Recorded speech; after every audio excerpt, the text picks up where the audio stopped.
सुप्रभात. संस्कार भारतीचं हे पुणे केंद्र आहे. आज मंगळवार 10 नोव्हेंबर 2020 म्हणजे भारतीय सौर 19 शार्वरी नाम संवत्सर शालिवाहन शके 1942 अश्विन महिना कृष्ण पक्ष दशमी तिथी. आजचा विचार: अहंकार हा माणसाचा सर्वात मोठा शत्रू आहे. यानंतर ऐकूया चिंतन. सादरकर्त्या अश्विनी कुलकर्णी. सकाळ म्हणजे फक्त सूर्योदय नसतो, ती एक दिवसाची सुंदर कलाकृती असते. तो अंधारावर मिळवलेला विजय असतो, जगावर पसरलेल्या प्रकाशाच्या साम्राज्याची साक्ष असते, आयुष्यातल्या नव्या दिवसांची आणि ध्येयाची सुरुवात असते. श्रोते हो, आता आपण ऐकूयात प्राचीन कलेचे वैभव. नमस्कार. बृहत्तर भारतातील शक्तीची रूपे या मालिकेच्या पहिल्या भागात आपण वैदिक देवी सरस्वती आणि जपानी सरस्वती बेन्झाईतेन यांच्याविषयी जाणून घेतले. आजच्या भागात देवी सरस्वतीच्या आणखी एका रूपाबद्दल जाणून घेऊया. अंबितमे, नदीतमे, देवीतमे अर्थात श्रेष्ठ माता, श्रेष्ठ नदी, श्रेष्ठ देवी अशा विशेषणांनी जिला ऋषींनी नदी सूक्तात गौरवले आहे, त्या सरस्वती नदीचा इतिहास वेदकाळापेक्षाही जुना आहे. वेदांनी तिला सरस्वती म्हटले. सार अधिक स्व, ज्ञानाचे स्वत्वाचे सार जिच्यात आहे अशी सरस्वती, किंवा सुरसवती म्हणजे खूप पाणी असलेली नदी. सरस्वती नदी ही उत्तर वैदिक आणि पौराणिक काळात देवी रूपात आपल्यासमोर येते. ती ज्ञानाची, वाचेची, विद्येची आणि कलेची देवता म्हणून. आणि या सर्व कालखंडामध्ये भारताच्या भौगोलिक सीमा ओलांडून ती जिथे जिथे पोहोचलेली दिसते, तिथे तिथे तिचे हेच रूप कायम राहिले. भारतीय ज्ञान आणि संस्कृती जशी पूर्वेकडे गेली, तशीच ती पश्चिमेकडे युरोप, मध्य आशिया, पश्चिम आशिया इथे देखील पोहोचली. मध्य आशियातील भारत आणि इराण यांचा संबंध फार जुना आहे. इराणच्या नावापासून ते पर्शियन धर्मग्रंथ अवेस्तापर्यंत खूप गोष्टींमध्ये त्यांचं भारतीय मूळ दिसून येतं. जुन्या अवेस्तामधील गाथा या ऋग्वेदातील ऋचांचा जणू अनुवाद वाटावा इतक्या समान अर्थाच्या आहेत.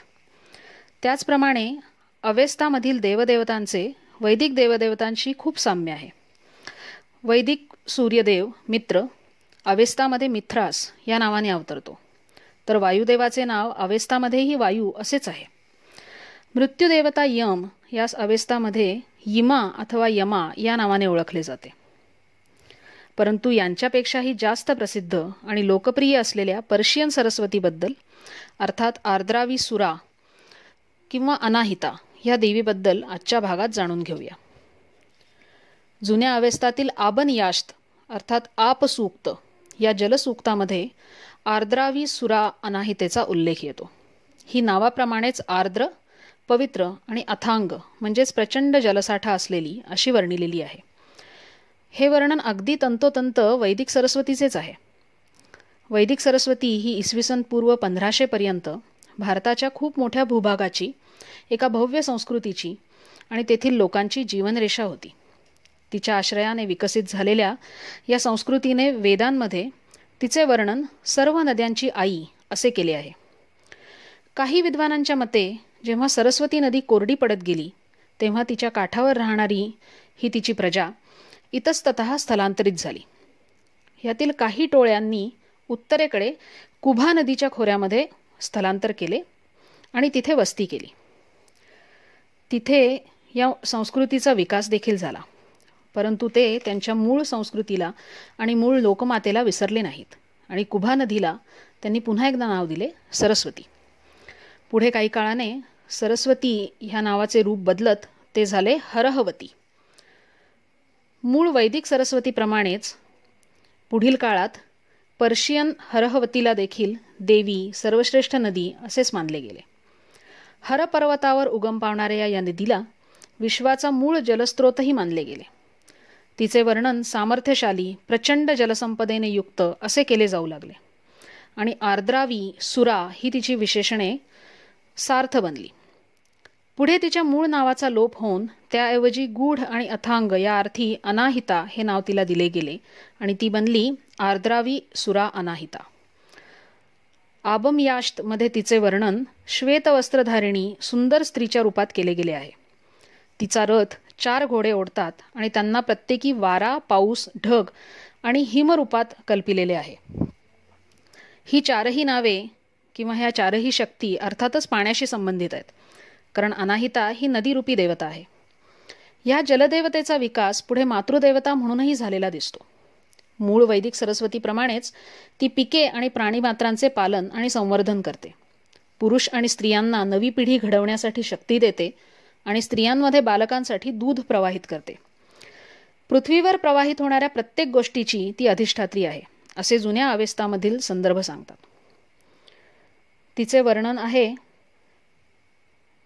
त्या वर्णनाप्रमाणे ती ज्ञानाची आणि विद्येची देखील देवी मानली जाऊ लागलेली दिसते. अवेस्तामध्ये सांगितल्याप्रमाणे तिचे उपासक, पुरोहित आणि विद्यार्थी ज्ञानप्राप्तीसाठी तिला प्रार्थना करतात आणि तिची पूजाही करतात. देवी अनाहितेची मंदिरे एकेकाळी पूर्ण इराणभर असावीत. नदीकाठावर किंवा तलावांजवळ या मंदिरांची अनेक स्थाने मिळालेली आहेत. मध्यपूर्वेमधील अनेक पवित्र स्थाने ही मुळात अनाहितेची मंदिरे होती असे मानावयास सबळ पुरावा आहे. इराणच्या इतिहासात डोकावले तर विविध कालखंडात विविध राजवटींच्या काळात अनाहितेची पूजा केली जात होती असे दिसते. हमेदान आणि प्राचीन नगरी सुसा येथे सापडलेल्या शिलालेखांमध्ये तिचा उल्लेख आढळतो. हे लेख इसवी पूर्व 400च्या आसपासचे आहेत. हखामनिश साम्राज्य काळात अनाहितेचा पंथ खूपच लोकप्रिय झालेला दिसतो. माजदा आणि मित्र यांच्या बरोबरीने तिचे महत्त्व वाढले आणि देवी अनाहिता ही एक अत्यंत महत्त्वाची देवता बनली. इसवी पूर्व 4थ्या शतकात अर्देशीर दुसरा याने त्याच्या राजवटीत अनाहितेची अनेक मंदिरे तसेच मूर्ती राज्यभर उभ्या केल्याची नोंद ग्रीक आणि बॅबिलोनियन इतिहासकारांनी केली आहे. पुढे 600-700 वर्षांनी इसवी सनाच्या 3ऱ्या आणि 4थ्या शतकात ससानियन राजवटीतही अनाहितेच्या पंथाला राजाश्रय मिळाला होता. नक्श-ए-रुस्तम येथे कोरलेल्या शिल्पात ती अहुर माजदाच्या जोडीने महत्त्वाची देवता म्हणून दिसते. तसेच राज्याभिषेकाच्या एका दृश्यात राजाला मुकुट घालताना अनाहितेची प्रतिमा कोरलेली आढळते. कालांतराने इराणच्या प्रदेशांवर झालेल्या आक्रमकांच्या हल्ल्यात या मुस्लिम आक्रमकांनी देवी अनाहितेची आणि अग्नीची मंदिरे एकतर नष्ट केली किंवा ती पाडून त्या जागी मशिदी उभारल्या. इराणमधून जरी त्यांच्या या सरस्वतीची पूजा हद्दपार झाली असली तरी इतरत्र, विशेषतः भारतामध्ये कित्येक शतकांपासून राहणाऱ्या पारशी समुदायाने येथील अग्निमंदिरांमध्ये अग्नीची उपासना आणि जलोपासना दैनंदिन स्वरूपात आजही जिवंत ठेवली आहे. यास्न पठनानंतर आजही आर्द्रावी सुरा अनाहिताला आवाहन करून आहुती देऊन तिला प्रार्थना केली जाते. अनाहितेचा पंथ आजही मर्यादित स्वरूपात का होईना अस्तित्वात आहे हेच खरे. पुन्हा भेटूया पुढील भागात शक्तीच्या आणखी एका रूपाबद्दल जाणून घेण्यासाठी. तोपर्यंत मी शलाका गोटखिंडीकर आपला निरोप घेते. धन्यवाद.